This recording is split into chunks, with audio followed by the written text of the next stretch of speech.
Okay, welcome everyone. The webinar is about to begin. Please be advised that this webinar will be recorded. To reduce the background noise, we would like to ask you to keep your microphone muted during the presentation. You will have the opportunity to interact with speaker in the second half of the webinar. My name is Qing Lin. I'm the current chair of TESOL's bilingual, multilingual education interest section. Again, I want to welcome all of you for joining us today in this webinar titled Cultivating Bilingual Education Leaders, Tensions, Successes, and the Lessons Learned at the graduate school level, as a part of the B-MEIS webinar series dedicated to exploring critical issues in bilingual, multilingual education. Our webinars celebrate diverse perspectives, as our goal is to build conversation on how to support, elevate, sustain, and transform bilingual and multilingual education. All participants will have access to the recorded version, which will be available on TESOL YouTube channel within a week after today. We will post the link in the following social media, my TESOL, Facebook, and Twitter. So please make sure that you follow us. We would like to hear from you and continue building the conversation.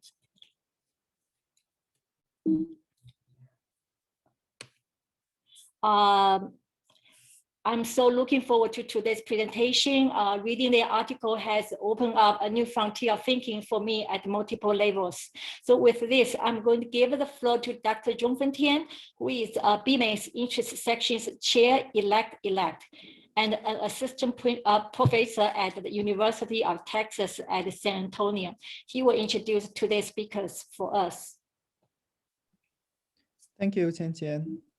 It's my great honor to introduce the amazing speakers for today's panel. So we have Dr. Brenda Rubio.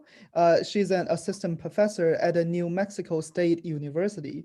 Her research and policy agenda focuses on the development of critically conscious educational leadership and community district university partnerships for additive transformational education.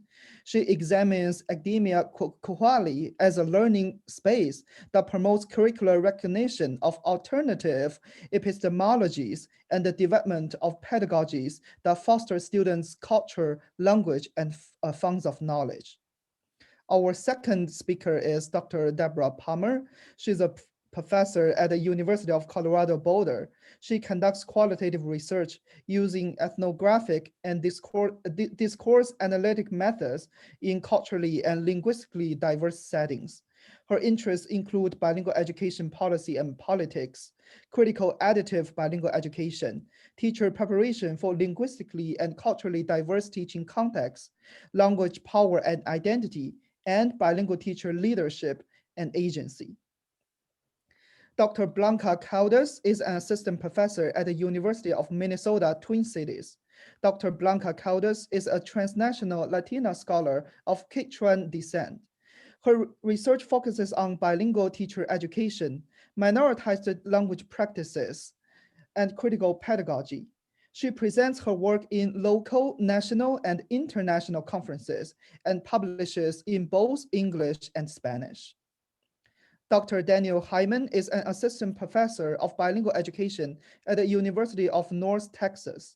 His research uses critical ethnographic methods and examines how stakeholders make sense of and interrogate new liberal processes and policies in dual language bilingual education contexts and critical pedagogies in bilingual teacher preparation. Manuel Martinez is a technology design coach in the academics department at Austin Independent School District, where he coaches teachers designing and facilitating blended learning instruction. He is interested in partnering with teachers designing equitable and personalized learning experiences where students' language and culture are assets which need to be leveraged.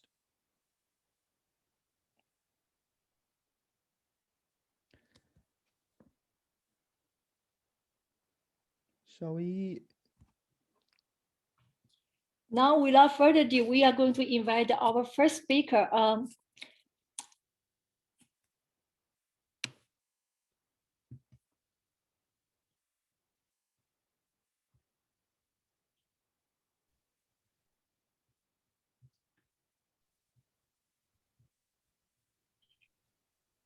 Blanca, were you? Dr. Brenda Caldas. Yeah, well, actually, it's not just only the first speaker, but two speakers. That's going to be me and Dan Hyman. And it's a coincidence because the article, well, the research that we were going to present today had just been published yesterday. So we're going to put a link in the chat after we finish the presentation for you to check it out. So that article is based, actually this presentation is based on that article. Thank you, Mahabeen. Thank you very much. Yeah, it was a labor of love because it's this article and Brenda's and Deb's article is part of a special issue published just yesterday. So you're gonna have the primicia for you. So I'm gonna share my video, just a second. My video, no, my PowerPoint here. So it's gonna be short, so I'm not gonna bore you with this. So let me see. So the title of this article written by me and Dr. Dan Hyman is called Más allá de la lengua, which means beyond your tongue or beyond language, embracing the messiness as bilingual teacher educators. And I chose this picture there to show how Dan and I grew as not only researchers, because this is based on our time as doctoral students preparing to become researchers, but also our evolution as bilingual teacher educators. So let me see here. So this study has a grounding on two methodological stances. The first one is testimonio, and I just only added Delgado Bernal. Actually, this is a common methodological tool used in Latin America that could be equated to narrative inquiry. And Reflexión by Espino et al. 2012. So we combine these two methodological tools to create what you're going to see here. And basically, this presentation is based on our professional trajectories and our shifting identities, as I mentioned, that shaped and still shape our practices and ideologies as bilingual teacher educators and researchers. So we're going to see a trajectory that started many years ago and continue right now as we are assistant professors in other institutions away from the institution where we were trained as researchers. So some of the themes, no questions that we explore are the ones that you can see on the PowerPoint. It's our struggles as emergent bilingual teacher educators to change both our own and institutional practices geared towards the preparation of future bilingual teachers as politically engaged agents of change. So it comes from a particular point of view. Number two, our interconnected experience to further dialogue around language ideologies, pedagogies, and activism among bilingual teacher educators. So just for some background, Dan and I started our doctoral work he started in 2010, I started in 2011. So this is a long-term project. It's like 10 years in the making. But we actually started working on this specific research in 2015, where we presented part of what you're going to see today. And if you see there, that's part of you see the small view. You're going to see it in the next slides. It's part of our trajectory. It's how we started as first year doctoral students until we graduated and we move on in our careers in different institutions, me in Minnesota and him in Texas. Gracias, Blanca. So I think what makes this study really fascinating is that, you know, the work around testimonio and reflexión normally doesn't involve a white middle-class male like myself. And I think what's fascinating about this work is that we oftentimes focus on the products, but we oftentimes don't really talk about the processes, hence the name messy in the title of what goes on behind the scenes. So I think there's also a blurring when we think about our lives as academics, but there was also this idea of compadrasco y comadrasco, and confianza and trust between Blanca and I, because we come from very, very different spaces, but we were going through a very unique journey as burgeoning, emerging scholars in bilingual education. And as Blanca said, this project really started as a presentation around translanguaging at ARA in 2016. And since that time, we not only had many challenges at the academic level, but we also had challenges in other facets of our lives that were very transparent between us. And as I mentioned, oftentimes we don't talk about those relationships in our work, but in this paper, I think it's really crucial because we're really crossing a lot of divides here. So I think just being involved with this process was really generative and really powerful.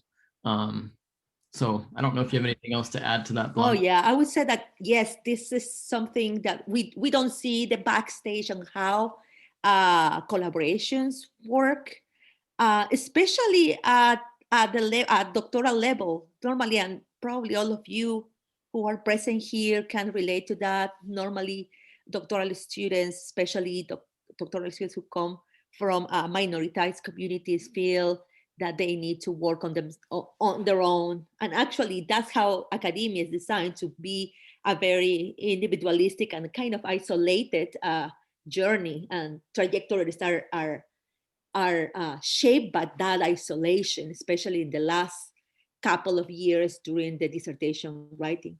So we came here not as researchers as a way to have another notch in our CV. Actually, we started, as I say here, and we mentioned here, como familia, and you can see in the pictures that our relationship, it was not a compartmentalized like research studies, but also because we were in the same program, and especially because we started talking about our different experience within the same program, we were able to untangle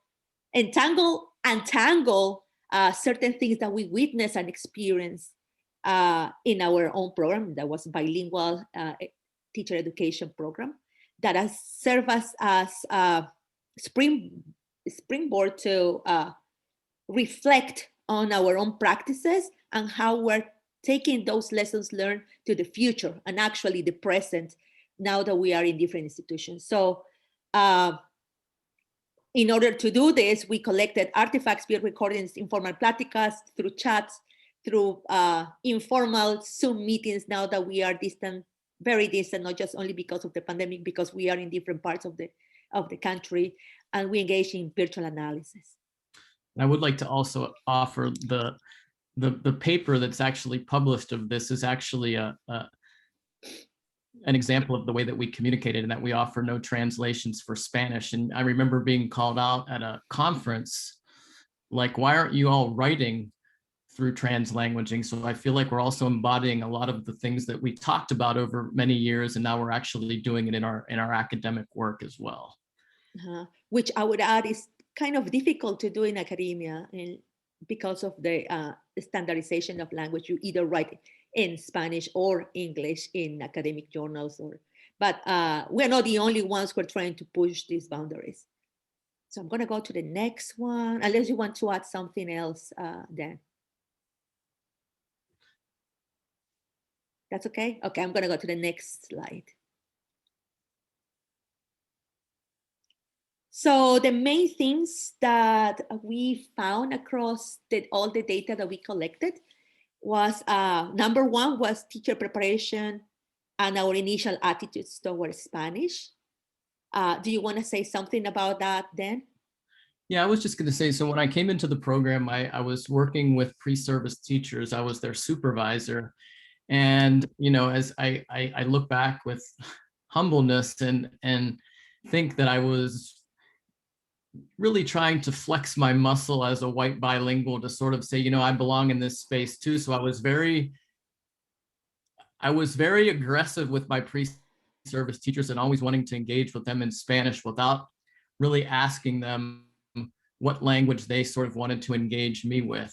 And I think that's part of just, I was trying to find my way. And I also would say at that initial part of our program, there was a lack of criticality in terms of the focus of the program. It was very focused on, you know, reading good critical multicultural books, but it lacked this critical engagement and focus that we're going to talk about in the next piece. But I also want to say that having, you know, Blanca describes it as a proximity to brownness. You know, I live with a Mexicana that was always sort of challenging me at the same time around my language practices. So not only was it Blanca, but I also had other people that were calling me on my practices too. So that's part of this work. Mm-hmm. To me, I was placed in a position of Spanish model as a person from Latin America who did her K through 16 in a Spanish-speaking country. So at first it was very interesting to see, number one, the discourses around what bilingualism and Spanish proficiency meant. And I found myself compartmentalized in a role of dominant Spanish, teaching Spanish to people who have been exposed to Spanish and English at the same time, exposed to the different variety of language ideology about bilingualism and Spanish proficiency, not only among pre-service teachers, but also my colleagues who were Texan American, Spanish, Mexican American, and Latinx people who grew up here in the United States, and how these different ideologies created a contradictory culture within the program. So that was one of my takeaways, especially because I was in contact with pre-service teachers who were yearning for help in their Spanish proficiency because of the licensure requirements. They needed to take a Spanish proficient test in order to become teachers. There was this push from different places, which made it very contradictory to me and made me question where I was situated as a Spanish dominant. Who should I be? Should I push more for Spanish? Should I understand these students and teach them from where they are? Also, fighting maybe with some with hierarchies that push for a compartmentalization of languages, sometimes tacitly, sometimes they didn't. But it was very interesting to be in this position.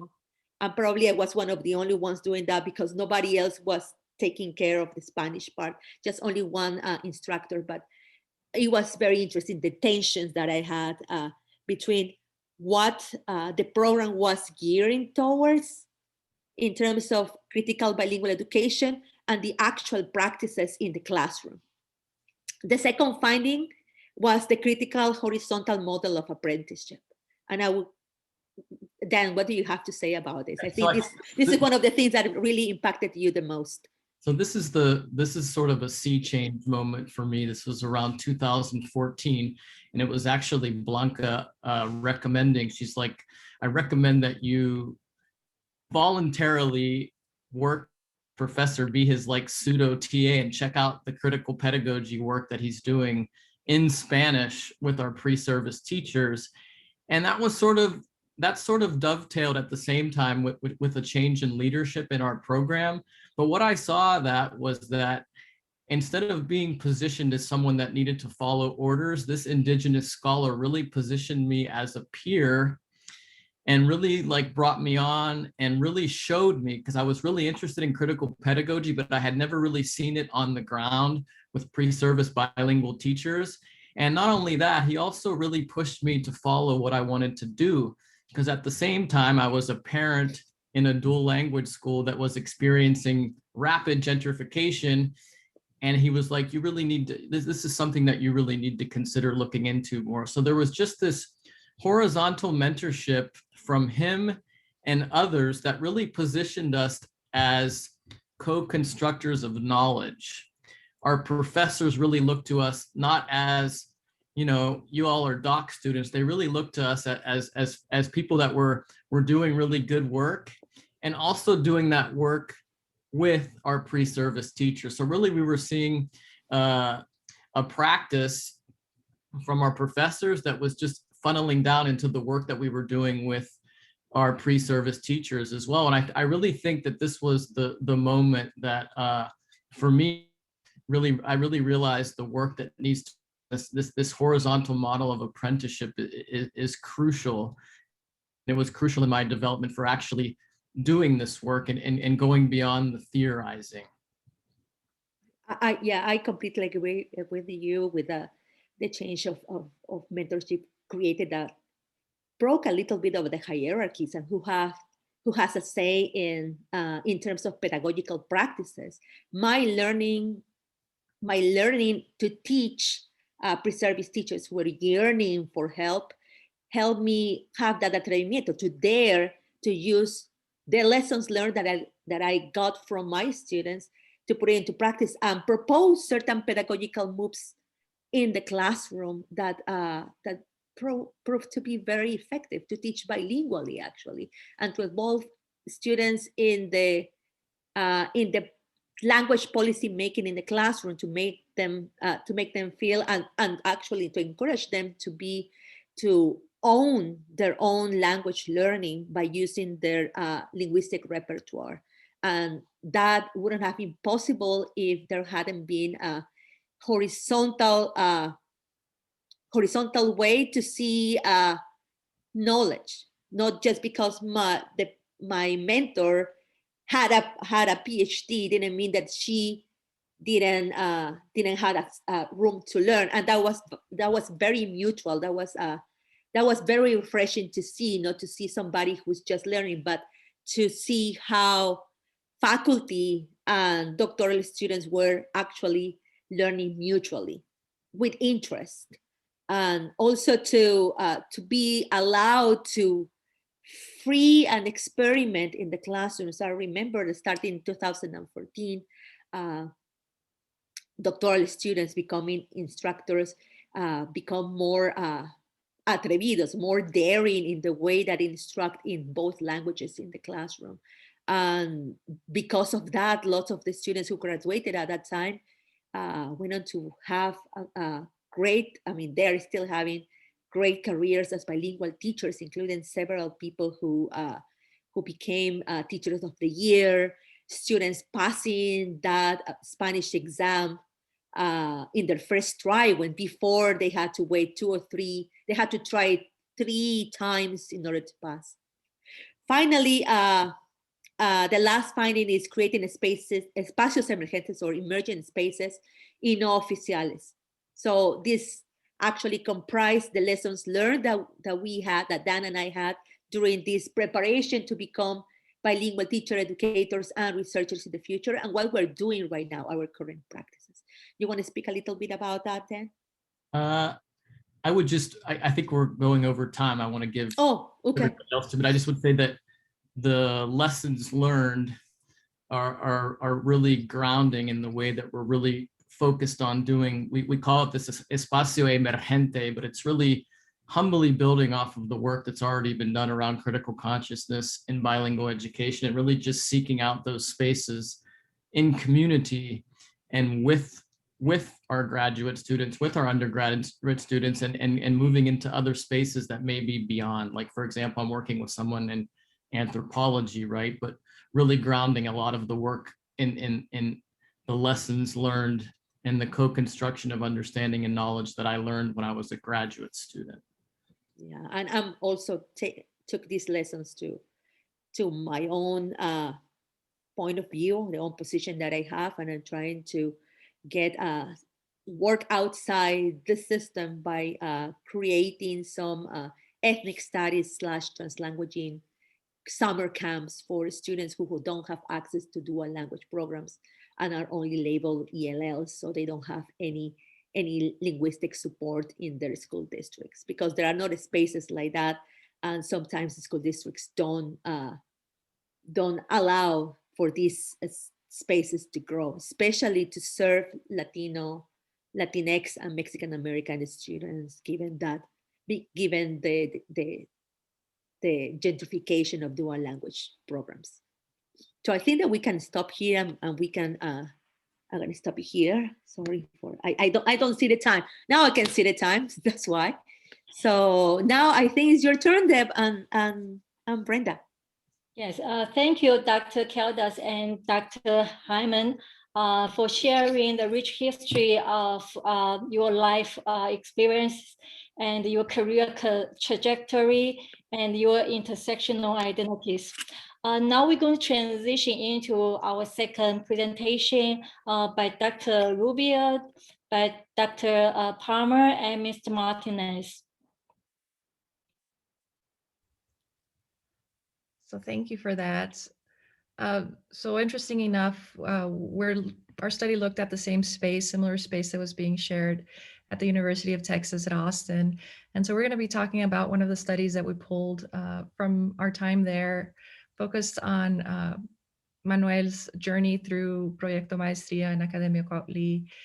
Really, we wanted to capture, sorry, I can't see the screen. Oh, there it is. So the title for our paper is Si no estás defendiendo a tus alumnos, ¿qué estás haciendo en el salón? A Mexican immigrant teacher's journey to critical consciousness.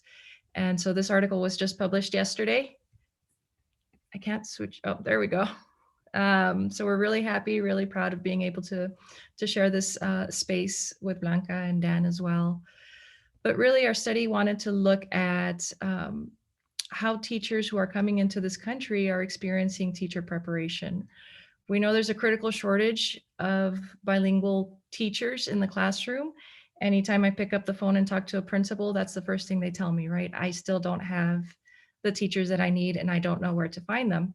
One of the solutions that's proposed is to create pathways for those who are from an immigrant background into the teaching profession, right?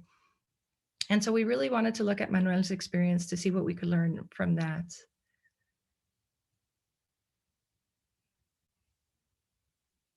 Okay. There we go.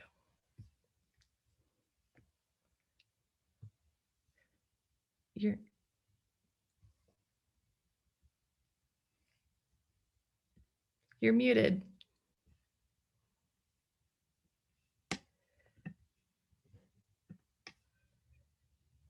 Thank you. Whoops, sorry about that. This is Deb Palmer. I'm super excited to be here with everybody today. I want to thank, first of all, the B-MEIS group and TESOL for bringing our webinar into the series. We're honored to be a part of it. And this paper, as Brenda said, was just published yesterday, so the timing couldn't be more perfect, really. So as we're kind of making a shift from what Blanca and Dan were talking about in their doctoral program in teacher education, we're talking about master's level education. And we're honored to have with us our third author today is actually the participant in our study. So he's going to share his own story today, and we'll together be able to talk about some of the opportunities that were afforded in the master's program that actually accompanied at the same institution that Blanca and Dan were discussing. So back to this, sorry, our framework today. Our framework in the paper for analysis was a mixing of critical pedagogy, in particular the aspect of Freire's work where he asserts that the power of naming the world allows us to change it. This once named the world in its turn reappears to the namers as a problem. Naming is critical to changing. And also this idea that bilingual teachers in particular in order to embrace leadership identities, have a certain set of needs, of expectations. And one is that leadership and advocacy identities are intertwined. The idea, the fact that bilingual teachers are serving a marginalized community, a community that's often marginalized in US schools, necessitates their embracing both advocacy and leadership identities kind of together, intertwined. We also want to just point out that teachers across the board own linguistic and cultural identities matter in the kinds of choices they can make and leadership identities they can embrace, as well as networks of support and opportunities to network with professionals with similar goals. I'll figure out a good way to switch. There we go.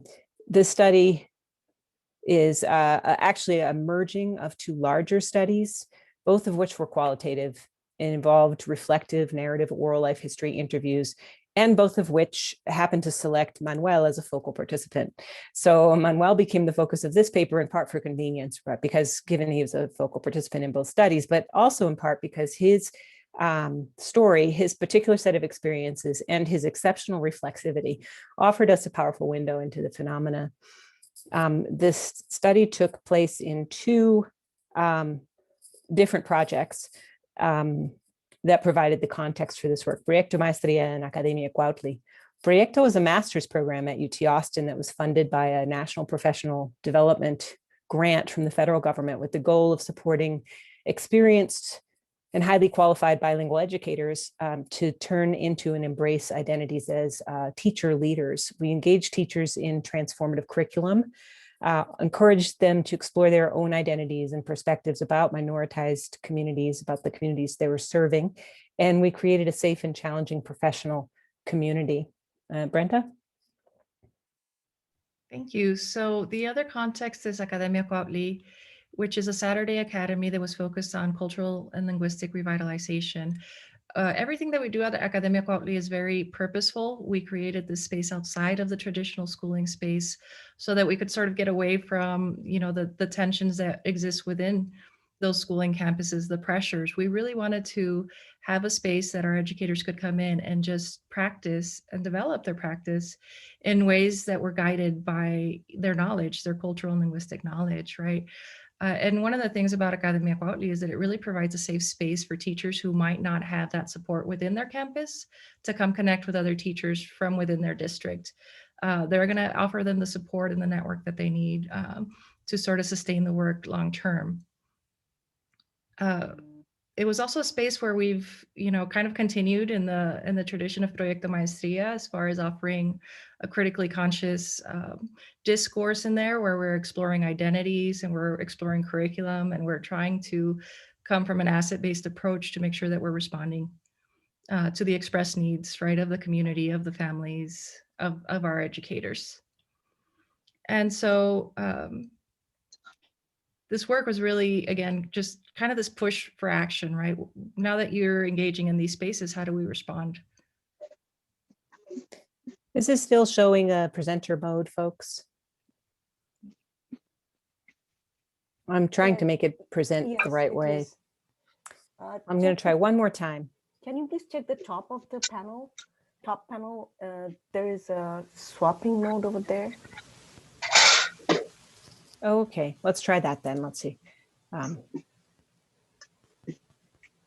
So now you can see swap displays. Click on that.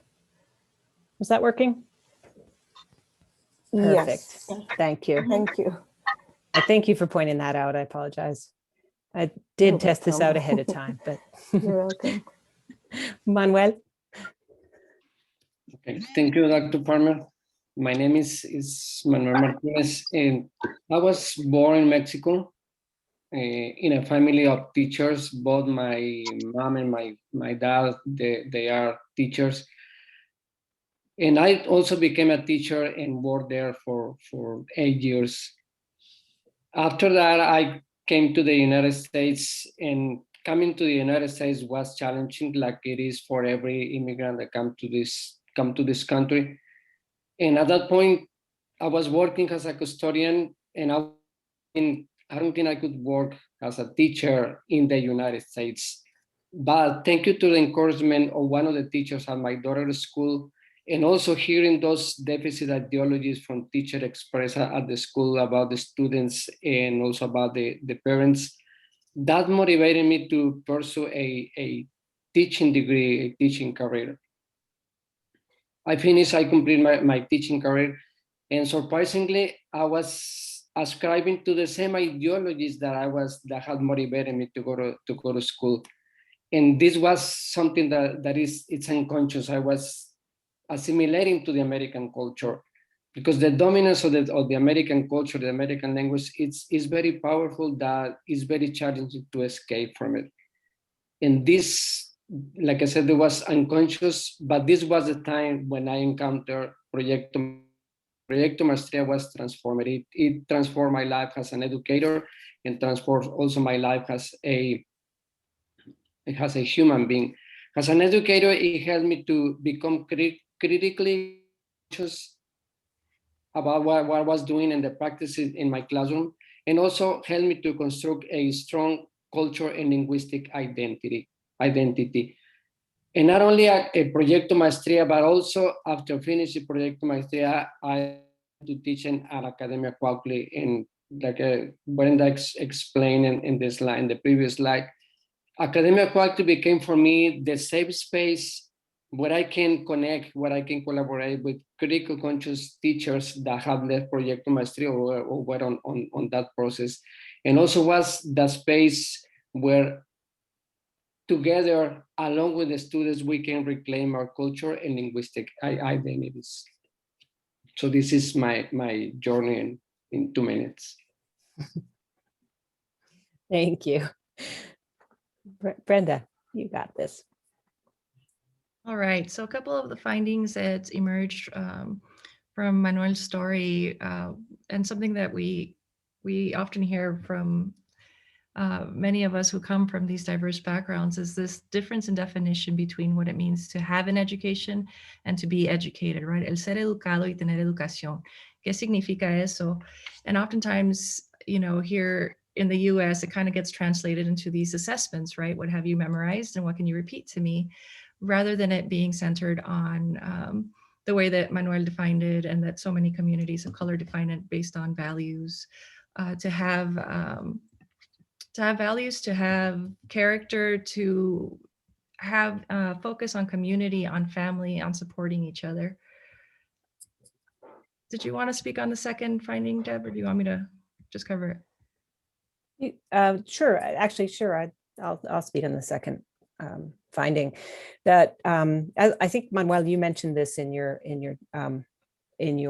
narrative too just now, that this idea of assimilation and the sort of transitional ideologies that prevail in a lot of bilingual education programs in the United States really it was a battle inside of Manuel. And this is a very common thing we see as well with master bilingual teachers starting to understand that the possibilities of bilingual education for enrichment and additive opportunities, it opens up a whole new world.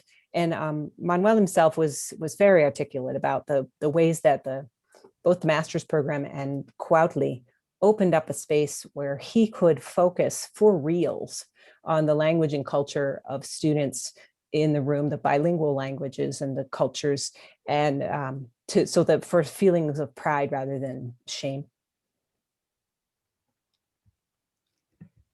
And then the other finding that emerged was this idea of reclaiming cultural and linguistic identity. You know, Manuel, in telling his story, he talks about how his identity kept shifting, right? And again, that tension that so many of us feel when we're inside of schooling spaces, where we have a sense that what we're doing and reproducing isn't necessarily right. And in fact, it's hurting us, right, when we're reproducing assimilationist practices. And yet, you know, the force is so quick, so big, the way that Deb described, that we revert. And so it's so important to have that space where that reclaiming can occur, not only so that we can survive and you know, come back to work the next day, but so that we can feel that we're thriving and that we're doing the work that matters.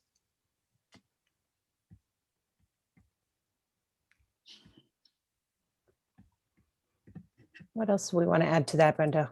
there's so much more to say, and I will really recommend people take a look at Manuel's own words throughout the paper. But absolutely, he's, Manuel, gracias por todo lo que haces. I mean, he's someone that's just, you've taught me a lot over these years. You're someone that I strongly respect, that I admire, and that I turn to often.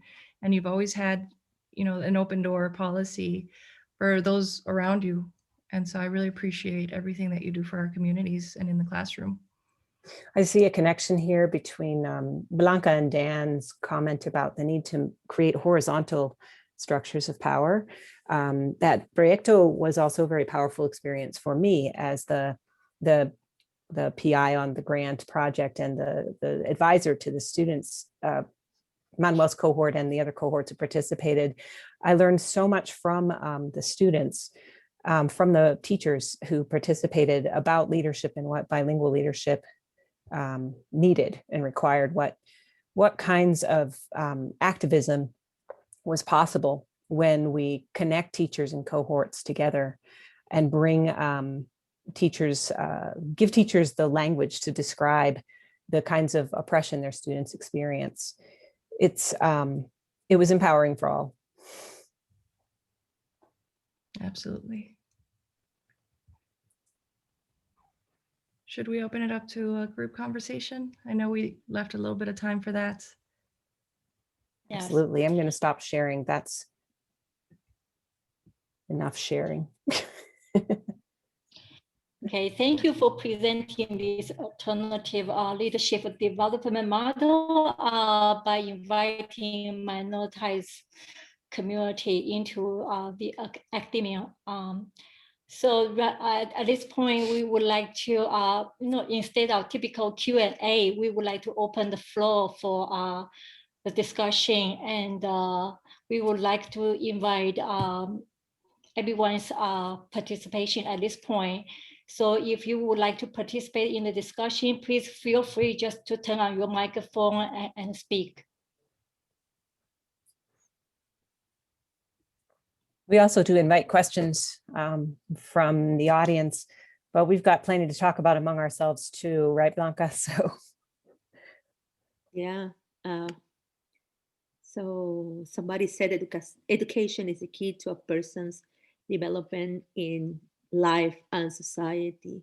Yes, and I will go forward, go beyond that. Education with criticality, because you can be bombarded with lots of information and professors can give you a lot of information, but you need to be able to read this text critically and to see what the gaps are. Remember that researchers are not infallible. We come from different spaces. We come from certain trajectories and biases. So I wouldn't say take everything with a grain of salt, but yeah, we should. We should.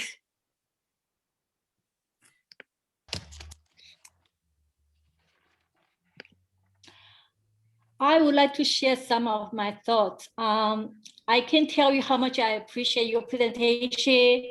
Your testimonial not only speak to my experience as a transnational and translingual who migrated to the United States more than 20 years ago, but also as a researcher, I have been looking for a model to examine racialized identities through dialogue.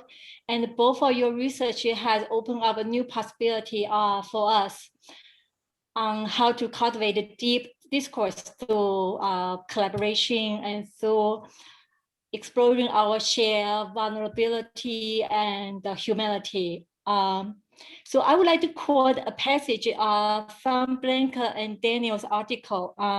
It reads, as a scholar, we are trained to conduct research and to publish, striving for objectivity and hiding our story behind the data. We write very little of the context, experiences, hardships, and barriers that play a role in our research, and how the support, opportunities, and the recognition or lack of in academia can shape the trajectory of research project is often invisible, as our life, personal and political commitment to the bilingual education for Latin students. So what is most valuable for me is both of your article illustrate for us how we can further and disrupt the racialized discourse by elevating the minorized communities' life experience and use as a source for building critical discourse, share reflection, as well as a source for creating actions. I think that connects to one of the questions that we have in the chat. Thank you. By Jenna Canillas, asking what advice would you give? We would give to them to develop a bilingual authorization program. Is that, I think that's examination beyond models, examination of linguistic trajectories and ideologies, and what we think about, what faculty and instructors think about. For example, bilingual education, bilingualism, multilingualism, in order to shape the program. I think that's foundational beyond let's teach 90-10 or 50-10, let's do bilingual pairs or bilingual bodies, etc. I think that's one of the critiques that Dan and I had, is that we didn't have those discussions. We were left at our own devices, and we see the contradictions, like, oh, we are supposed to be doing this because we've been trained to do that. We've been given this critical text, but actually we're not doing it. So it just it didn't make sense, and we had to find our ways. I think Deb wants to say something about it. Well, I was going to say, I got a private question from one participant just now that kind of feeds onto that directly. She's asking for a little bit more detail about how we connect cohorts of teachers to make collaboration more equal and less hierarchical. I think it speaks exactly to what you're saying, Blanca, that including everybody in the conversation is the first step. That like, I guess our framework for the paper was Freire, but Freire was also in many ways a framework for Proyecto as a project in general. The idea of dialogue and of education as a dialogue, as an engagement together as two humans working towards understanding one another. So schools and classrooms are often set up in these hierarchies that are more of a banking model for education, where one is set up as the expert, the teacher, and everyone else is set up as the learners who are to be filled. But if we can shift the balance there and sort of acknowledge the reality that everybody in that space has something to share that everybody else can learn from, then saying that out loud and making the space a dialogue space, a lot shifts. It's really about that relationship. Blanca was talking about the relationship with her mentor. That mentor was me. And I did learn a ton from Blanca's classroom that I still use today in my teacher preparation classroom. I have been a bilingual teacher, but that doesn't mean that the bilingual teachers in my classroom don't have a ton to teach me about the contexts they're working in now and about the ways that they magically, to me, navigate some of the pressures of today's teaching that I didn't have to deal with in the 1990s. It's authentic. We're not making it up to say that both members of a conversation can learn from one another. And once that's felt authentically, I think that's where it begins. Yeah. You know, being in a leadership program, I often see that, and that's the biggest struggle I have, right? Because as a leader, there's this expectation that you're supposed to come up with all of the answers, leader being defined as someone with a title, right? Without recognizing that we're all leaders, we're all teachers, we're all learners, we all play in these roles, and we all have a responsibility to advocate. But how do you engage in those conversations, again, with the power of the assimilationist institutions there, and this expectation that, students be given a vocabulary list or important dates to discuss, right? And even undoing those ideas for the students, so they know I'm not here to give you any answers because I don't necessarily have them, right? There's a pandemic. I don't really know. I haven't studied the literature on this. I don't, there's none that I know of to give you that magic answer. And so we need to engage in these conversations, and I get to learn as much from the conversation and how you're responding in your district and your campuses. We have a question from the audience. Mahabin Hassan. Okay, I think regarding creating criticality in the classroom. I guess for those of us who come from a collectivist society and where critical thinking is not encouraged, reading text critically become a challenge. A doctor program abroad provides that platform. How do you think a program can break the barrier for students who have such backgrounds? I wouldn't say that it's not just only an issue from collectivist society. I have Western students who are begging me to tell them anything that they need to do in order to get an A. I think that it's a long learning process to be able to read critically text, including the professor in front of you. Not with distrust, but to form your own opinion. It's a long, lifelong learning process that can be started by example, by that kind of mentorship, by us professors and instructors showing them how to do it, sharing the process in the classroom, be it face to face or it can be done virtually. That's why I say it's not just only education, but to be able to read critically, to be able to make up your mind, to find sources, to find contradictory sources, because also the other side, the underside is also important to make informed opinions. And that's very interesting what you said there about engaging in criticality, in dialogue. That's important. And that's something, for example, that's not much encouraged in our careers.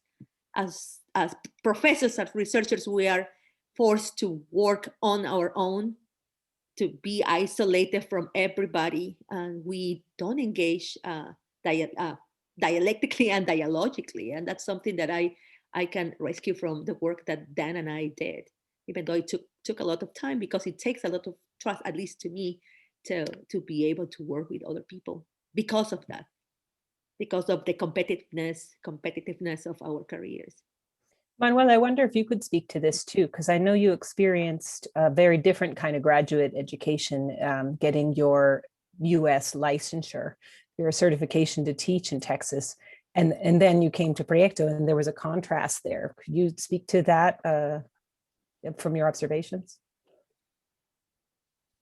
I think in many instances, when you get your teaching career, you are told that you are the facilitator of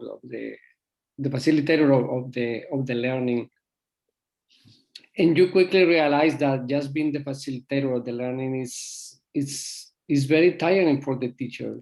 You're talking about dialogue, and I think has to be the educational process, not the students or everybody who participates in the studies. It's a dialogue. It's a dialogue. It's meeting of the minds, conversation back and forth. Unless we engage students in that conversation, unless we are engaged on that conversation with a professor or teacher, that's the way we are going to learn. And like I said, it's kind of you learn this as you go by, and you learn this by your own experience. And one of the experiences that I learned from Proyecto Maestría, everything is the framework it's based on Friday. Friday talks about the dialogue, and I think that's that when I said it's a game changer. Is just now after Proyecto, you said this is not possible. You don't want to be the facilitator. You want to be in dialogue with the students, involve the students in this process. And Quadly does that, right? That's the magic of Quadly. And that's in many instances, in instances in the school, you're not able to do this, or you have to do it kind of behind the scenes. But I said Quadly became that safe space where you can try, when you are in constant dialogue with the students, with families. It is not very surprising at Quadly to be in a room with kindergarten, second grade, third grade, fourth grade, middle school, and parents and grandparents. And that allows faster that dialogue. And those non-official emergent spaces are so important to exercise that freedom to be able to do what, to put into practice what you learn, and also to be able to experiment and to try your thoughts, to try practices that you otherwise wouldn't be able to do because of mandates and standardization of education. And I imagine that those spaces can be a little bit scary, because we are trained from K through 12, K through 24 as doctoral students to be able to obey certain rules, not to break those rules. So places like Academia Cuautli, or places that Dan and I are working towards, are these special places where we don't have to have the right answers or the only answers. What's really saddening is that this type of teaching and learning and leadership is relegated to the margins, right? Even now, let's put this type of teaching and learning in the after school program, or we'll offer it on the weekend, right? And it really should be at the heart center of all of the work that's going on within a school campus. I would just like to say also that the crossover between the two papers is fascinating, in that Cuautli is this third space, but I also feel that the third spaces that we were offered in our doc program through comidas, through spaces de convivencia, the getting off my bike and seeing Deb, like those were spaces that we also theorized what we were doing and embodying in our work. And I think we need to pay more attention to those third spaces in our work, because oftentimes it's relegated to this classroom. I think a lot of the learning I had were in different spaces. And I think having that crucial mentorship and humbleness, most importantly, modeled, has really helped me shaped my scholarly trajectory where I am now, like actually seeing it. Because one thing is to theorize it.